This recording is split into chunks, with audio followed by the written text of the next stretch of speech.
अंबेडकर के मुद्दे पर जो संसद में बहस हुई, अमित शाह जी का भाषण हुआ, संविधान पर 4 दिन की चर्चा चली, क्या ये अंबेडकर स्कॉलरशिप उसके बाद एक नीजक रिएक्शन था कि चलिए अंबेडकर का मुद्दा गर्म है? मैं सोच रहा था, मैं अंबेडकर जी का अपने आप को फैन केवल नहीं मानता, मैं उनको भक्त मानता हूँ, अपना को भक्त मानता हूँ उनका।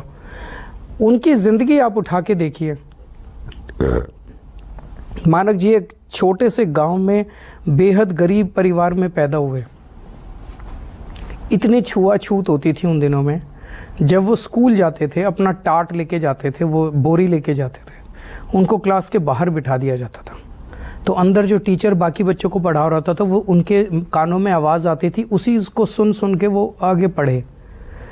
फिर बम्बई यूनिवर्सिटी से उन्होंने ग्रेजुएशन की, वहाँ से वो कोलंबिया यूनिवर्सिटी चले गए। आप सोच सकते हो, आज तो इंटरनेट का ज़माना है, इंटरनेट पे आपको पता चल जाएगा कि कोलंबिया नाम का कोई शहर है और कोलंबिया नाम की कोई यूनिवर्सिटी है। उन दिनों में इतने गरीब बच्चे को 1913 में पता कैसे चला कि कोई कोलंबिया यूनिवर्सिटी है? और कोलंबिया यूनिवर्सिटी में एडमिशन आज मिलना मुश्किल है। वहाँ पे स्कॉलरशिप लेके गए, वो वहाँ से पीएचडी किया। फिर वो लंदन स्कूल ऑफ इकोनॉमिक्स आए। लंदन स्कूल ऑफ इकोनॉमिक्स में उनके पैसे ख़त्म हो गए, पढ़ाई बीच में छोड़ के आना पड़ा उनको। बीच में छोड़ के वापस आए, पैसे का जुगाड़ किया, फिर वापस अपनी पीएचडी पूरी करने गए और पीएचडी पूरी करके आए। वहाँ से मैं जब जेल में था, मैंने ये सारी चीज़ें पढ़ी जेल के अंदर। तब मुझे लगा यार, दलित समाज का कोई बच्चा अगर विदेश पढ़ना चाहे तो उसका सपना पूरा होना चाहिए। जो बाबा साहब अम्बेडकर का जो सपना बीच में टूटा था, वो टूटना नहीं चाहिए। कि तभी आपने आइडिया सोच लिया? बिल्कुल। आप कह रहे हैं कि इन सारी योजनाओं के लिए पैसे का जुगाड़ हो गया है या अपना कैलकुलेशन कर लिया जाएगा, उसका चिंता मत कीजिए। लेकिन वो आतिशी तो आपकी जो मुख्यमंत्री हैं दिल्ली की, वो केंद्र सरकार से अभी कुछ दिन पहले ही शायद कितने 10,000 करोड़ रुपए मांगने गई थी। इसका मतलब पैसे की जरूरत है। मुझे आइडिया नहीं है, मैं पूछूंगा उनसे ये क्या है, कुछ कंफ्यूजन होगा किसी चीज का।